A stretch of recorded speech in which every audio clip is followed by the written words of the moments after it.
মধ্যরাতে পিঙ্কির বিস্ফোরণ।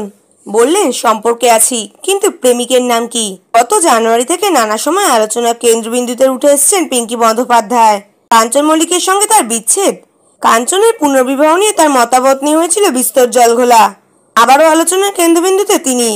শুক্রবার মধ্যরাতে আচমকাই পিঙ্কির ফেসবুক প্রোফাইল থেকে একটি পোস্ট হয়, যাতে লেখা ছিল তিনি সম্পর্কে রয়েছেন। শুধুই কি তাই, প্রেমিক হিসেবে ট্যাগ করা এক ব্যক্তির প্রোফাইলও। ফেসবুক অনুযায়ী সেই ব্যক্তির নাম আশিস ঘোষ। পেশায় তিনি নাকি আইপিএস। যদিও বেলা বাড়তে এই পোস্ট মুছে দেওয়া হয়। তবে কি হ্যাক করা হয়েছে পিঙ্কির প্রোফাইল? কিন্তু কে এই ব্যক্তি সব জানতে এক সাক্ষাৎকারটার সাথে যোগাযোগ চেষ্টা করলে তার থেকে এখনো উত্তর পাওয়া যায়নি। আপাতত তার উত্তরের অপেক্ষায় রয়েছে সকলেই। কাঞ্চনের কাছ থেকে খরপোশ বাবদ 56 লক্ষ টাকা নিয়েছিলেন পিঙ্কি। তা নিয়ে এক সাক্ষাৎকারে পিঙ্কি মুখও খুলেছিলেন। বলেছিলেন, প্রথম থেকেই টাকার অঙ্কটা আমি লুকোতে চাইনি, তাই সবাইকে জানিয়েছি। আর টাকা নিয়ে তো আমি কোনো অপরাধ করিনি, এটা তো আইনের ভাষায় রয়েছে। আর ছেলের কাস্টাডি বাবা চায়নি, তাই ও আমার কাছেই আছে আর থাকবেও। এই সময় দাঁড়িয়ে শিক্ষা ও স্বাস্থ্যের পিছনে কত খরচ হয় তা তো আপনারা জানেন। আর এমন নয় যে 9 মাস 6 মাসে আমি বারবার টাকা নেব।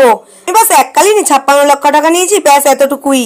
যারা বলেছেন আমি স্বাবলম্বী, তাও কেন পয়সা নিয়েছি তাদেরকেই জানাচ্ছি। আমি তো দিনের শেষে একজন শিল্পী।